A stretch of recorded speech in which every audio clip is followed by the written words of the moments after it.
अस्सलामुअलैकुम, आप देख रहे हैं समा। मैं हूं फवाज़ ज़ैदी और मैं हूं सिद्रा मीर। बुलेटिन में सबसे पहले बताएं, आज़ाद कश्मीर में इंतखाबी मुहिम जोर पकड़ती जा रही है।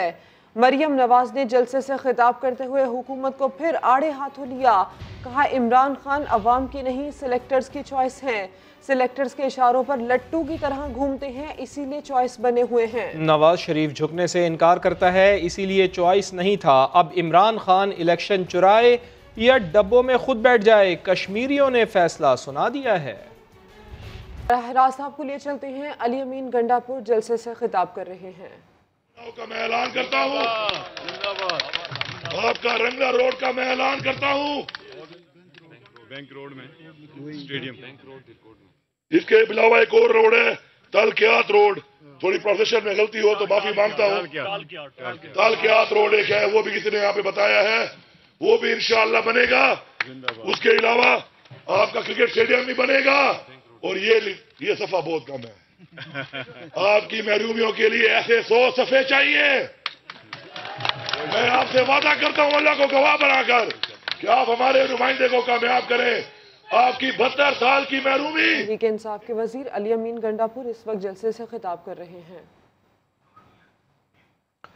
पाकिस्तान के सबसे बड़े मनी लॉन्ड्रर को पकड़ना है तो FIA वज़ीर आज़म हाउस पर छापा मारे। मरियम नवाज ने रावलाकोट में खिताब करते हुए कहा है कि पाकिस्तान इसीलिए FATF की ग्रे लिस्ट से नहीं निकल रहा क्योंकि मुल्क पर मनी लॉन्ड्रर काबिज है।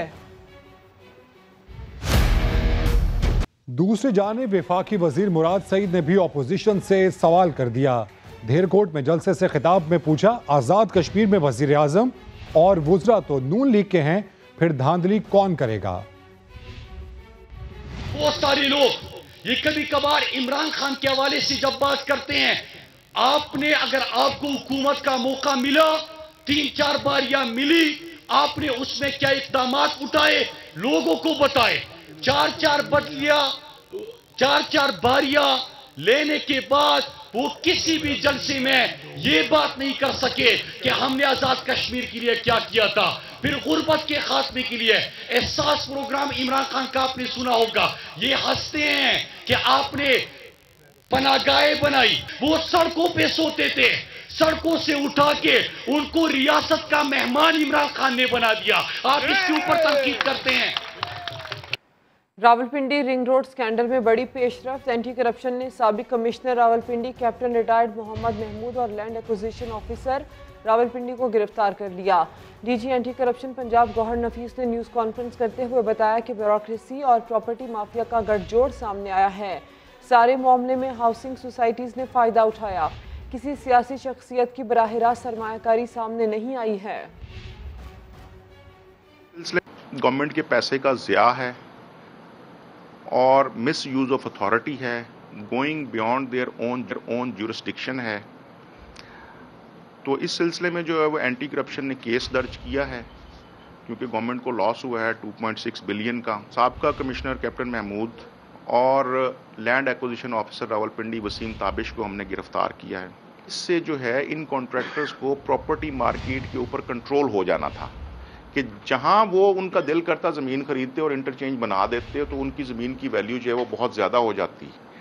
तो इसके अंदर बहुत सारी ऐसी चीज़ें हैं जो कि बिल्कुल एक गठजोड़ जो है वो शो करती हैं ब्यूरोक्रेसी का और प्रॉपर्टी माफिया का। हाउसिंग सोसाइटीज़ और बेनिफिशरीज़ हैं, उनका केस जो है इंशाल्लाह हम, चूँकि public cheating at large anti corruption के मैंडेट में नहीं आता तो ये केसेस जो हैं ये नैब को रेफ़र किए जाएंगे। डायरेक्ट इन्वेस्टमेंट अगर आप कहें कि किसी सियासी शख्सियत की सामने आई है, अभी तक नहीं आई, लेकिन जो हमारी इनिशियल इन्वेस्टिगेशन है उसमें बेनामी इन्वेस्टमेंट सामने आ रही हैं। उसमें इन्वेस्टमेंट जो है वो गैर ममालिक से भी आ रही हैं, UAE से आके पैसे यहाँ पे ट्रांसफ़र हुए हैं। रावलपिंडी रिंग रोड स्कैंडल की तहकीकात में बड़ी पेशरफ्त। स्कैंडल की इब्तदाई तहकीकाती रिपोर्ट में सियासी शख्सियात को क्लियर करार दे दिया गया है। इब्तदाई तहकीकाती report Rawalpindi ring road scandal की तहकीकात में बड़ी पेशरफ्त हुई है, क्लियर करार दे दिया गया है। 2 सियासी शख्सियात को रिपोर्ट में काबीना के किसी रुकन के मुलव्विस होने का जिक्र नहीं है। रिंग रोड मंसूबे से मुताल्लिक़ हाउसिंग सोसाइटीज़ की तहकीकात अब नैब करेगा। इल्ज़ामात के बाद जुल्फ़ी बुखारी ने मुआविन ख़ुसूसी के ओहदे से इस्तीफ़ा दे दिया था। आपको याद दिला दें कि स्कैंडल में जुल्फी बुखारी और गुलाम सरवर खान पर मुलव्वस होने का इल्ज़ाम आयद किया गया था। नैब की वजह से ब्यूरोक्रेसी काम नहीं करती। वज़ीर ख़जाना शौकत तरीन का बयान नैब ने सख्ती से मुस्तरद कर दिया। एलामिया में कहा है कि नैब मुखालिफ प्रोपेगेंडे का मकसद ब्यूरोक्रेसी की हौसला शिकनी है।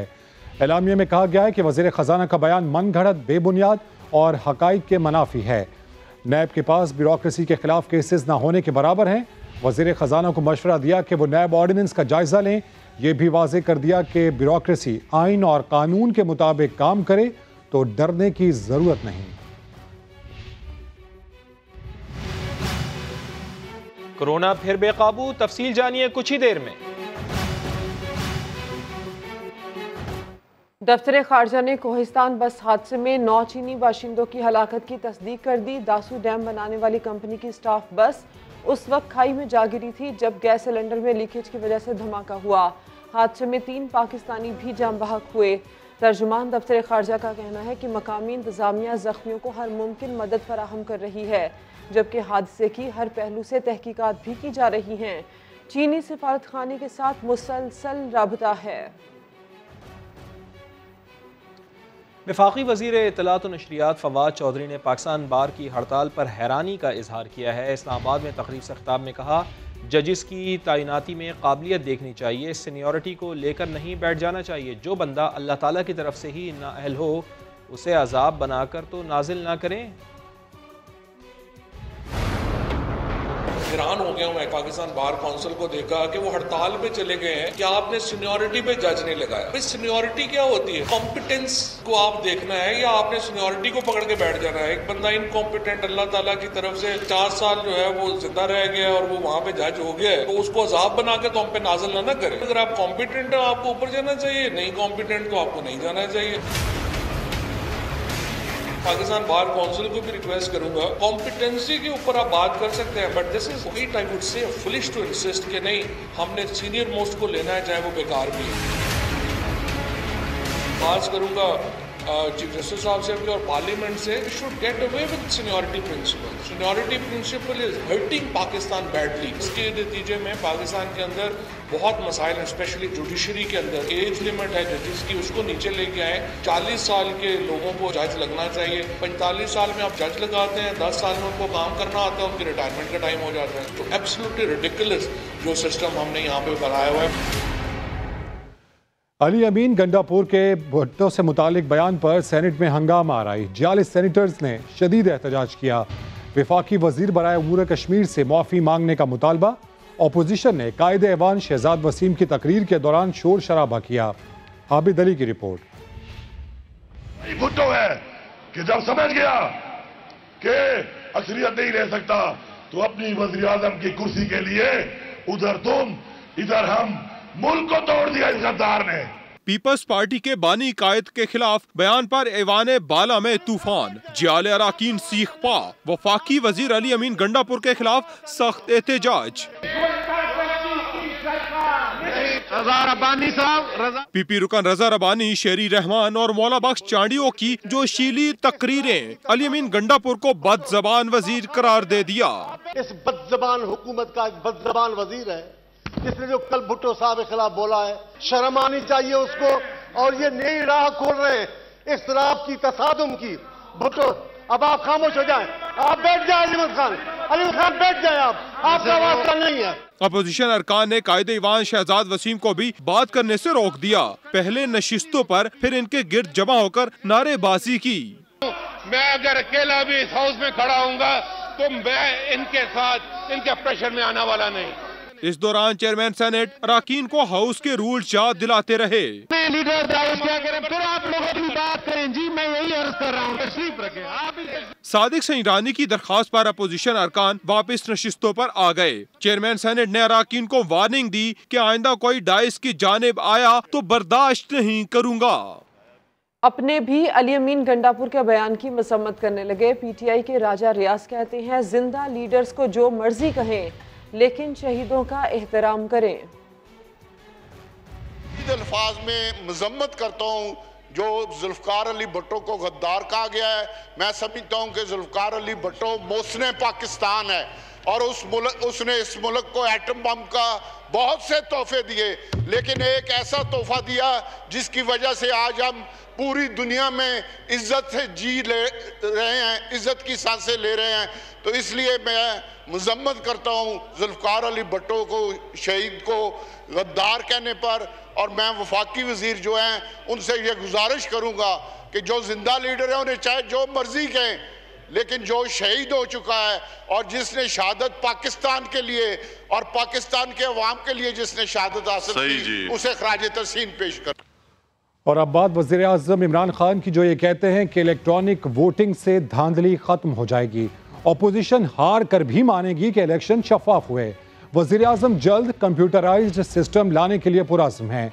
इस्लामाबाद में विरासती सर्टिफिकेट के इजरा की तकरीब से खिताब में कहा, कागजी सिस्टम में कभी फाइल गुम हो जाती है, कभी लैंड रिकॉर्ड जल जाता है।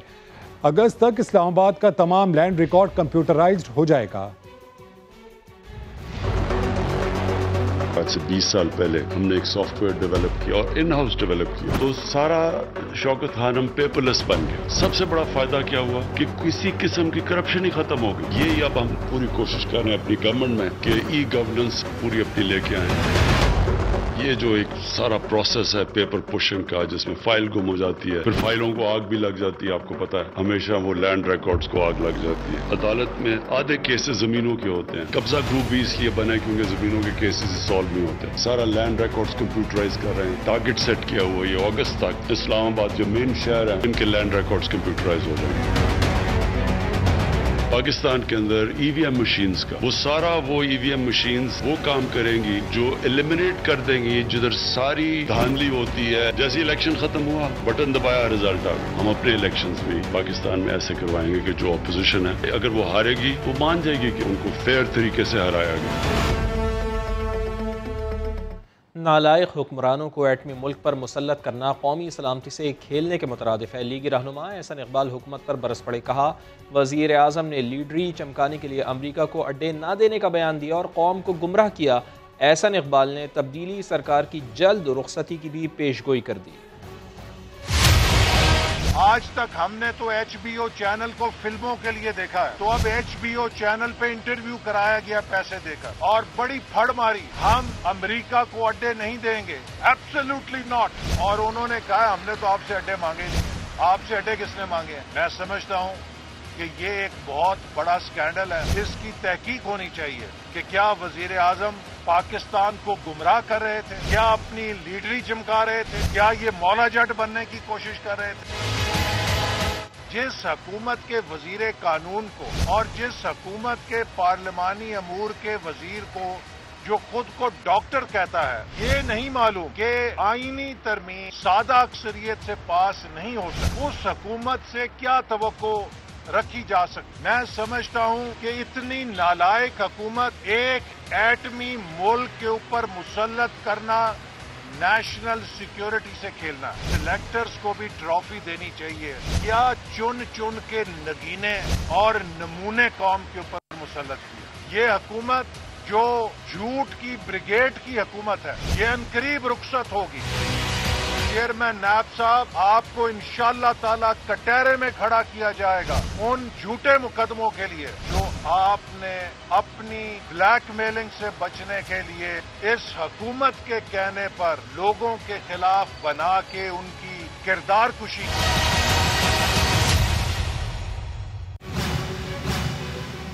बादलों की यलगार दिखाएंगे कुछ ही देर में। सिंध में कोरोना की बिगड़ती सूरत हाल के बायस एक बार फिर कारोबारी और तालीमी पाबंदियां लगाना पड़ेंगी। वज़ीर आला सिंध ने कहा कि पीर तक केसेस में कमी ना हुई तो पाबंदियां मजीद सख्त करेंगे। संजय साधवानी की रिपोर्ट।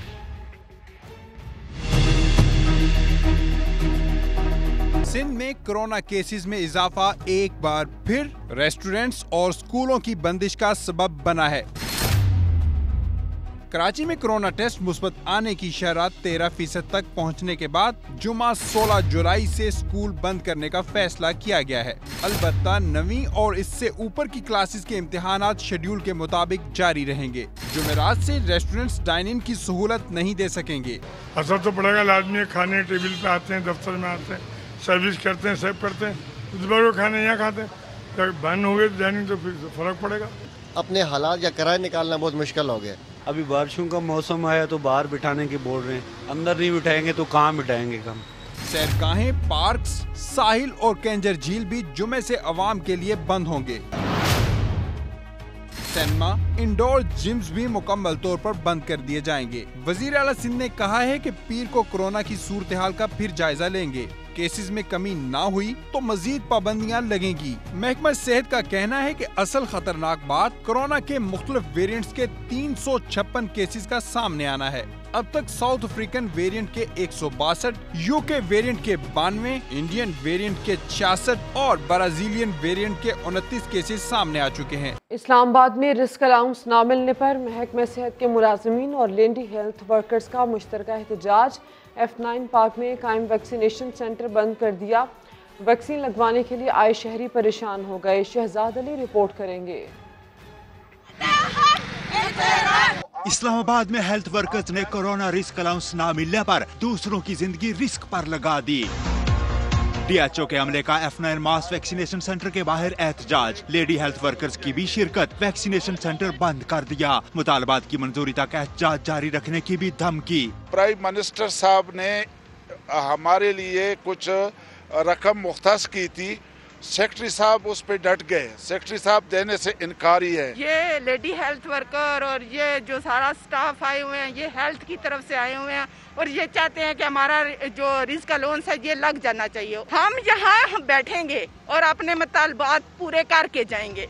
एहतजाज के बायस कोरोना वैक्सीनेशन के लिए आए शहरी ख्वार। हुकूमत से फौरी मसला हल करने का मुतालबा। पिंड बगवाल से हम लोग आए, लेकिन यहाँ पे आके हमें मुश्किलात का सामना हो रहा है। गुजारिश है कि मतलब इनको ओपन करनी चाहिए और लगानी चाहिए वैक्सीन। अटक से आए हैं, अभी सुबह से तकरीबन 8 बजे हम यहाँ से पहुँचे हैं, तो वो 3 बजने वाले हैं। हम तो सारा दिन जलील हो गए। एहतजाजी हेल्थ वर्कर्स का कहना है कि शहरियों की परेशानी का एहसास है, मगर हुकूमत हमारे बच्चों का भी सोचे। कराची में 2 दिन से जारी शदीद गर्मी और हब्स के बाद मेघा बरस पड़ी। शहर के मुख्तलिफ इलाकों में होने वाली बारिश से गर्मी कुछ कम हुई। जुम्मे तक बारिश मुतवक्के है तो शहर कायद में बादलों ने एंट्री दे दी है। मानसून का पहला स्पेल इसका आगाज हो गया है और 2 दिन रहने वाली हब्स और शदीद गर्मी के बाद आज बादल बरस पड़े।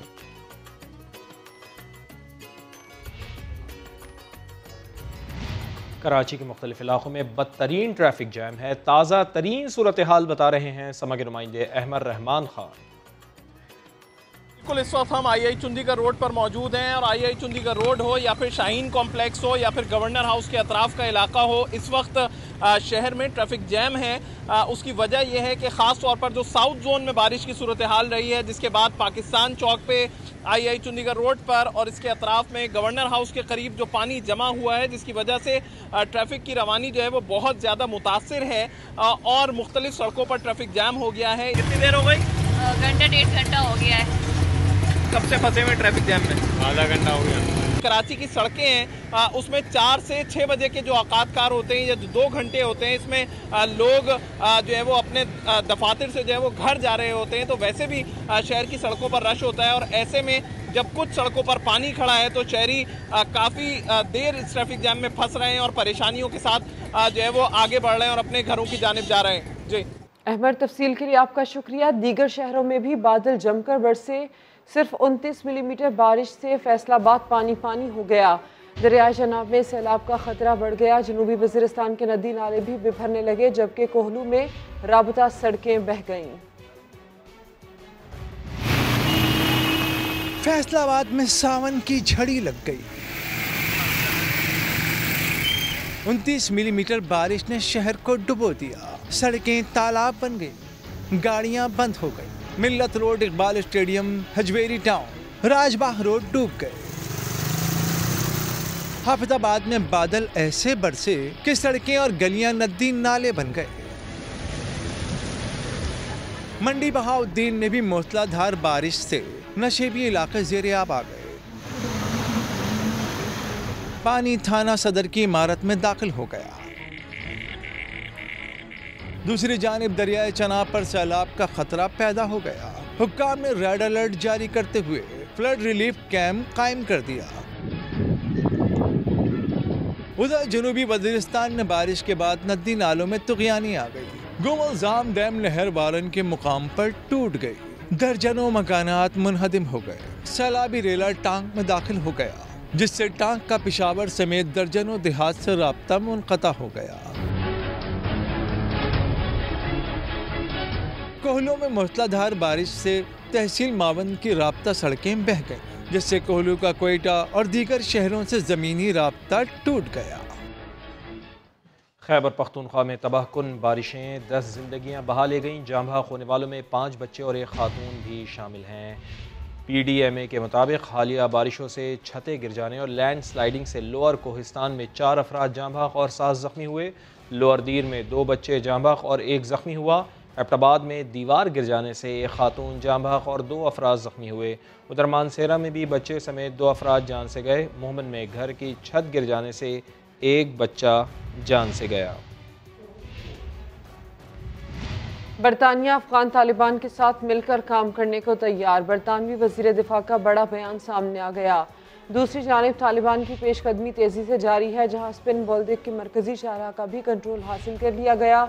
पाक अफगान सरहद पर कब्जा करने के बाद बाबे दोस्त मुल्क में कुदरती गैस की पैदावार 10% कम हो गई है। ओगरा की सालाना रिपोर्ट 19-20 में इंकशाफ सामने आया है। बात कर लेते हैं वहाब कामरान हमारे साथ हैं। वहाब, बताइए इसकी तफसील। देखिए, ओगरा ने माली साल 2019-20 की state of regulated petroleum industry report में इंकशाफ किया है, जिसमें बताया गया है कि मुल्क में कुदरती गैस की जो पैदावार है उसमें 1 साल के दौरान 10% कमी रिकॉर्ड की गई है। कुदरती गैस की पैदावार 2379 MMCFD से कम होकर 2138 MMCFD हो गई है, इस रिपोर्ट में बताया गया है। जबकि गैस की यौमिया तलब मुल्क में 3714 मेगावाट रही इस माली साल के दौरान। और इस कमी को पूरा करने की, जो कि तलब और पैदावार में खासा फर्क है, तो LNG के जरिए ओगरा का कहना है कि इस कमी को पूरा किया गया है। इसके अलावा ये भी बताया गया है कि माली साल 2019-20 के दौरान कोरोना वायरस की वजह से ऑयल सेक्टर को भी काफी मसाइल का सामना रहा है और मुल्क में इस साल के दौरान। आपका शुक्रिया। गैंगस्टर उज़ैर जान बलोच के खिलाफ प्रोसिक्यूशन एक बार फिर नाकाम। कराची पुलिस पर हमले और सरकारी इमलाक को नुकसान पहुंचाने के केस में मकामी अदालत ने उज़ैर जान बलोच को मजीद 2 मुकदमात में बाइज्जत बरी कर दिया। इरफानुल हक की रिपोर्ट। दामन पे कोई छींट ना खंजर पे कोई दाग। प्रोसिक्यूशन की मेहरबानियां हैं या पुलिस की नाकामियां। दहशत की अलामत समझे जाने वाले उज़ैर बलोच के दामन पे लगे दाग भी धुलते जा रहे हैं। कानून नाफिज करने वाले इदारों के दावे अदालत में ढेर हो गए। लियारी का बदनाम जमाना गैंगस्टर उज़ैर बलोच मजीद 2 मुकदमात में बाइज्जत बरी हो गया। कलाकोट और बगदादी थाने में पुलिस मुकाबला। गैर कानूनी असला रखने का मुकदमा 2012 में दर्ज किया गया था, मगर पुलिस और प्रोसिक्यूशन डिपार्टमेंट इल्जाम साबित करने में फिर नाकाम रहा। इन केसेस में 3 मुल्जिमान पहले ही बरी हो चुके हैं। मुकदमात की कमजोर पैरवी की वजह से उज़ैर बलोच अब तक 67 में से 17 मुकदमात में बरी हो चुका है। इरफानुल हक, समा, कराची। नौकरी दें वरना अपने खानदान समेत खुदकुशी कर लूंगा। मुल्तान की रिहायशी ने ऐवान वज़ीर आला के बाहर धरना दे दिया। शाहीन मशाल रिपोर्ट करेंगी। ईवान वजीर आला के बड़े बड़े काले दरवाजे जिनके पार जाना है मुश्किल, इसलिए इनके बाहर मुल्तान के फरियादी तारिक हुसैन ने बच्चों के साथ धरना दे दिया। घर में फाके हुए तो नौकरी की इल्तिजा लिए वजीर आला हाउस के बाहर पड़ाव डाल लिया। बड़ी बड़ी गाड़ियां गुजरती रही, मगर जमीन पे लेटे इस खानदान की किसी ने फरियाद न सुनी, तो मियाँ बीवी ने बच्चों समेत खुदकुशी की धमकी दे दी। बच्चों को दूध की जगह हम पानी दे रहे हैं, पानी पी रहे हैं। 2-2 दिन बच्चे भूखे पड़े रहते हैं। किसी दिन किसी हमसाये से खाना मांगते हैं, किसी दिन किसी से मांगते हैं। बिला आखिर सूबाई वजीर फयाजुल हसन चौहान पास से गुजरे तो नौकरी के मुतलाशी नौजवान को इमदाद की यकीन दहानी करवाई। ये ज़कात और बैतुल माल के अदारे क्यों बनाए गए हैं? ये इसी वजह से बनाए गए हैं कि जो गरीब लोग हैं, लाचार लोग हैं, बेआसरा लोग हैं, बेसहारा लोग हैं, उनकी हेल्प की जाए रियासत की तरफ से। फयाजुल हसन चौहान ने मुतासरा फैमिली को अपनी गाड़ी में बिठाया और साथ ले गए। कैमरामैन लियाकत बशीर के साथ शाहीन निशाल, समा, लाहौर। वासा सुनता नहीं, पीने का साफ पानी मिलता नहीं। फैसलाबाद के इलाके नाजमाबाद के मकीन नहरों से पानी भरने पर मजबूर हैं। बुनियादी सहूलत फराहम करने का मुतालबा कर दिया।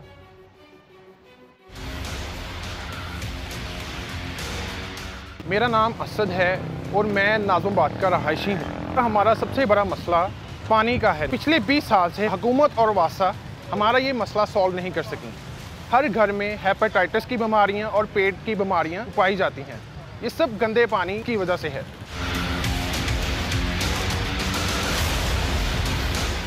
शहर भर में जितने भी फिल्ट्रेशन प्लांट हैं या तो बंद हो चुके हैं या ख़राब हो चुके हैं। साफ़ पानी के लिए हमें नहर पे आना पड़ता है, जिसकी वजह से यहाँ पे रश लग जाता है।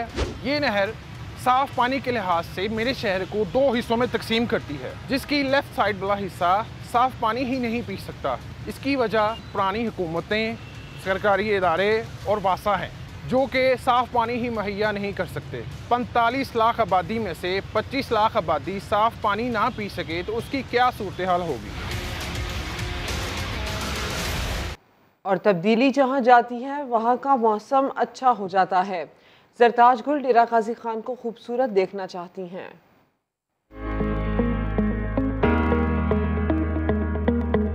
मैंने तो इलेक्शन डेरा गाजी खान से लड़ा हुआ है। मैं तो कहूँगी पाकिस्तान में सबसे टॉप पर अच्छा शहर डेरा गाजी खान है। बेटियां और बारिश जो हैं वो रहमत होते हैं। मेरा ख्याल है कि अगर आप इसको ऐसे लाइटर मोड में कहते हैं कि जो मौसम आने से अच्छा हो गया, तो मैं तो इसको कॉम्प्लीमेंट समझती हूँ। तब्दीली आ जाती है अगर आप कहीं पर जाते हैं। अभी यहाँ पे आए तो आपके सामने बादल भी हैं और बारिश भी है, तो अच्छी बात है।